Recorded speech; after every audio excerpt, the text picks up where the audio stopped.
you were never meant to play a role someone else assigned to you. But if you don't define who you are clearly, consistently, and intentionally, life will hand you a role that benefits everyone else but you. And you'll wear it. And you'll become the fixer, the mediator, the responsible one, the woman who never asks for much because she doesn't want to be too much. You'll get so good at adapting that one day you'll realize you've been working to develop a version of yourself that isn't even part of your current dreams for your life. You've become an emotional assistant in your own life story. And the worst part is you did it so well, no one noticed that you disappeared. So let's stop that right here. I'm Davina Dandridge, author of Brains Baubles, Do What Works for You, and creator of the Emotional Sophistication Map and the Self-Gut Check Method. This is Brains Baubles Live, where we just don't talk about boundaries. We build a blueprint for women who want emotional clarity, self-respect, and real emotional peace without crashing out first. Let's talk about what happens when you let your future identity be defined by your obligations instead of your original plans for your life. I want to tell you about a woman I met during a workshop, and let's call her Felicia. Felicia had a job that she was really good at, kids who relied on her, and a husband who leaned on her. She had a church that she worked at, that they praised her, and absolutely no sense of who she was outside of these titles: mother, employee, church parishioner.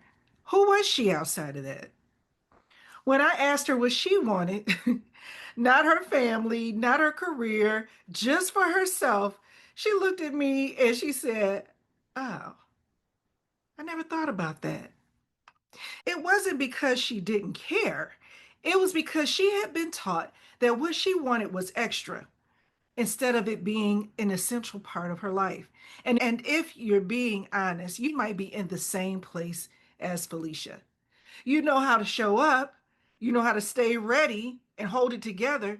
But if I ask you who you're becoming, you're going to pause. And that pause isn't because you're confused. It's because you're overdue for a personal definition.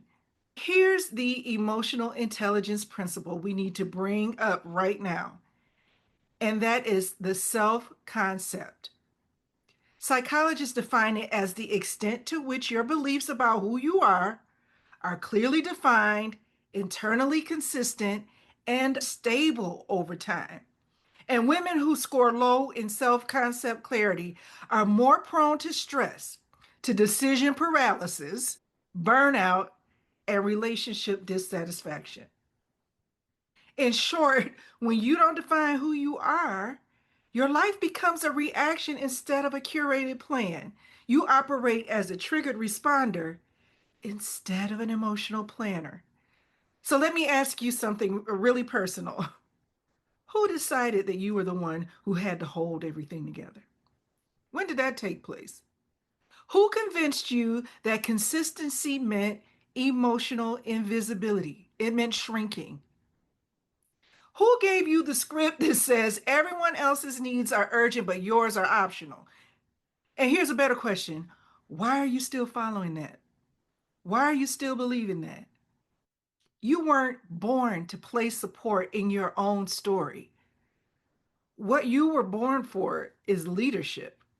Psalms 139:14 says, "I will praise thee, for I am fearfully and wonderfully made, marvelous in all thy works, and that my soul knoweth right well." That verse doesn't describe someone who lives as an afterthought. It describes a woman who is designed with intention.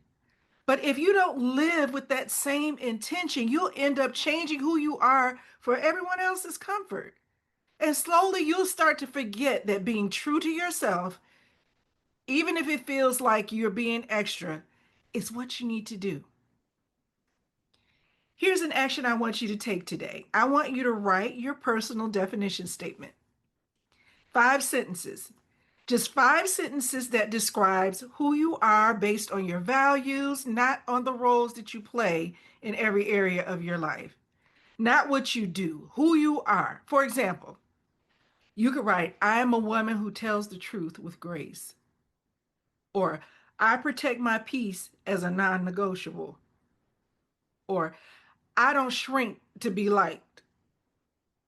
Or even this one, I express my needs with calmness and clarity. I honor rest, beauty, and joy as being precious. Then read that out loud every morning until it looks like a mirror to you. It's not a mantra. I want you to actually feel this. This is what I call identity rehearsing. It's how we undo emotional programming that told you that your worth had to be proven instead of just lived, instead of you just being. And if you need help getting clearer on what's shaping your current identity, take the Emotional Sophistication Map. It'll show you exactly where you're compromising, where you're overfunctioning or silencing yourself, and how to start changing those things. Once you've done that, go through the Self Gut Check Method course. It's a 3-part reset that teaches you how to assess what you're truly feeling and what you're reacting to, and whether you're about to betray yourself just for approval. If you still need help aligning who you are with how you live, that's where the refinement sessions come in. Because sometimes the issue isn't that you're lost, it's that you're not choosing yourself on purpose.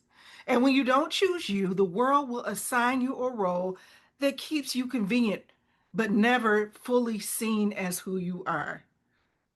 I'm not here to watch you stay convenient. I'm here to remind you that your life is a masterpiece in motion. You don't owe anyone the version of yourself that keeps them comfortable. You owe yourself the freedom to become who God designed you to be, unapologetically, steady, and with emotional sophistication. So ask yourself, am I defining my life by default or by design? Let this be the week that you choose design.